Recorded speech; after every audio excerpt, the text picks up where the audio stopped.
What's up, guys? Today I'm here with Kira Wrixon. She is a world record deadlift holder 2 times, about to attempt a 3rd one, and today she's going to teach me how to do the axle bar deadlift. If you're unfamiliar with the difference between an axle bar and a regular deadlift bar, the axle bar is just straight. It's stiff as fuck. There's no slack to it. Makes it 10 times harder, and I've actually never done this before. So want to have one of the best show me how to do it today. It's also a lot thicker. So the bar is about 2 inches compared to a standard deadlift bar is about an inch. Maybe a little under. Grip is going to be an issue there. Grip is going to be a big different game that you're going to have to adjust to. Cool, so don't be a bitch with this. Got it. Correct. Try my best. It's going to be great. All right, so what's the first thing we need to do today? You've deadlifted before. I think so, your yeah. setup is going to be the same exact as a conventional deadlift because you deadlift the right way and we don't sumo our axles. We don't sumo axles. Rule number 1. So you're going to step in. You're going to be about a little bit shoulder width apart.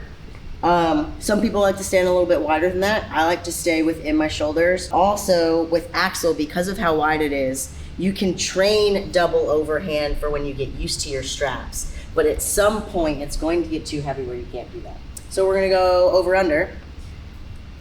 And you can go thumbs over. I don't like to go thumbs over. I like to go suicide grip. So we're gonna be here, and it's gonna be the same exact way. You're gonna keep your butt nice and low. Come up like a normal deadlift. All the way back down. The biggest thing is adjusting to the grip and how you don't have slack in the bar. Okay. So whatever is on the bar, that's exactly how it's going to feel from the moment it comes off the floor. So by over under, what she's referring to is one hand is facing this way, the other one's facing this way, vice versa, whatever works best for you. And suicide grip is thumb next to the other fingers, not wrapped around the bar like you would originally do. Now, whenever you're doing that, is that contracting different muscle groups as well? If you're doing suicide grip? Yeah, so what you have to be careful with also with going either over under or double hand is activating different muscles. So when you go over under, and let's say I always have my left hand that goes under, you want to make sure that you're never shrugging the bar up because that gives you that like comfort if you're weak and you get stuck. But that's where a lot of blown biceps happen. So you want to make sure that your arms are attached to the bar as a lever and nothing else. Your arms aren't moving. You're tucking in, you're engaging your lats, you're extending your triceps in, and you're just moving, squeezing your butt cheeks and bringing it up. Your arms shouldn't move at all. Yeah, you do see that with people sometimes. They go to like almost upright row. Like a shrug it almost, and that's probably not the best thing. Yeah, don't do that. We're gonna give this a go. Like she said, it's just a regular deadlift setup. Feet are about shoulder width apart. That's gonna vary based on who you are, your stance, all that good stuff. But for me, this should be about good. Now grab it.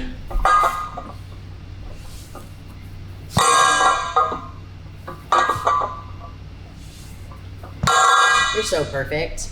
Perfect. It's phenomenal. So say, what are some common things that you see people doing that they should avoid?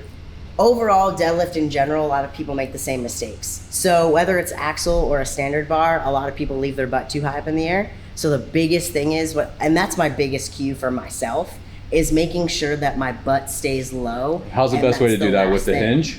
Yep. Okay. So, and I always tell myself, like, you'll see me settle in and I'll kind of look like I'm ready, and then I'll lower my butt even more to remind myself that is the last stitch effort to make sure to help my lockout. Okay. So like I start to come upwards, and then my last thing is my squeeze of my butt cheeks to come upwards, and because my butt should be the last thing to go. That lockout. Yeah. Got it. Okay. So not this.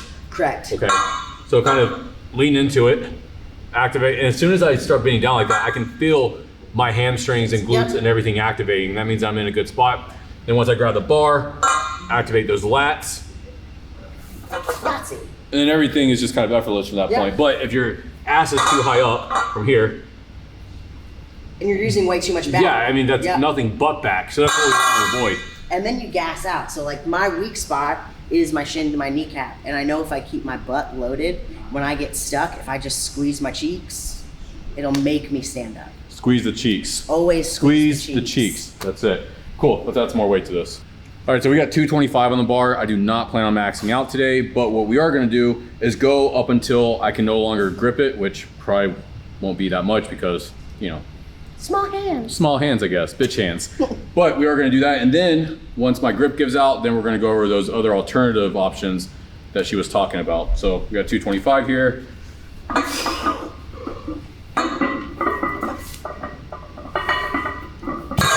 Using that suicide grip actually really helps with the grip. Yeah, so which is the surprising. biggest thing is what people don't realize is you think that you're much stronger in this manner, but as soon as it starts to slip, it's the easiest way to actually lose your grip. So your strongest grip is going to be in here, Okay. not in here. I guess you also have a little more width there as well with your thumbs in place. Right, yep. And you can kind of lock in better. So Okay. it's no different than like a Muay Thai grip. When you're coming in, you always want to keep your thumbs out of it because you're going to be a lot stronger. If you leave your thumb out, your thumb can either be manipulated or you can just lose grip a lot easier. Interesting. And you can apply that to different exercises, not just the deadlift. If you're doing lat pull downs, Yep. same thing. If you're doing overhead press, same concept there. Just play around and see what works best for you. 315 on the bar. The 225 didn't feel awful as far as grip is concerned, but we'll see how 315 goes. There you go. Now we know. So Slippery. there's two different, it's very slippery. There's no grip on these. It's just a slick ass bar. So first thing I'm gonna do is over under like she was talking about, and then we'll probably do some with the figure eights too. That way you see a difference.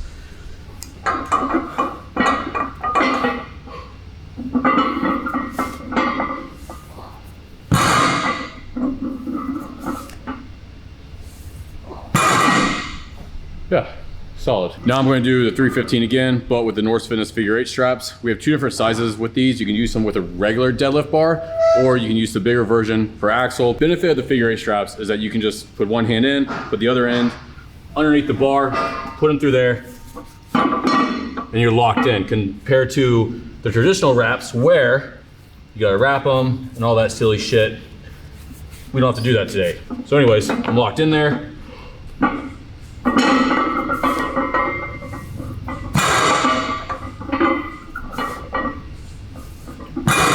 Way better than over under. Yeah. Would you say there's any downside to using these besides you're not using grip strength anymore? That's really it. I mean, and it really depends on what your competition allows. There are some competitions that do not allow you to use straps. So train with both. Right. So I think it's really important for everybody to be well balanced, whether you use straps or whether you just raw dog it. Raw dogging it. And if you need a pair of figure eight straps, they are available on the Norse Fitness website. And I think that's it for today. Yeah. Right? Yeah. Is there anything else you want to go over? I mean, you're just so spectacular at deadlifting. I don't really think that there's anything I need to fix. There you go.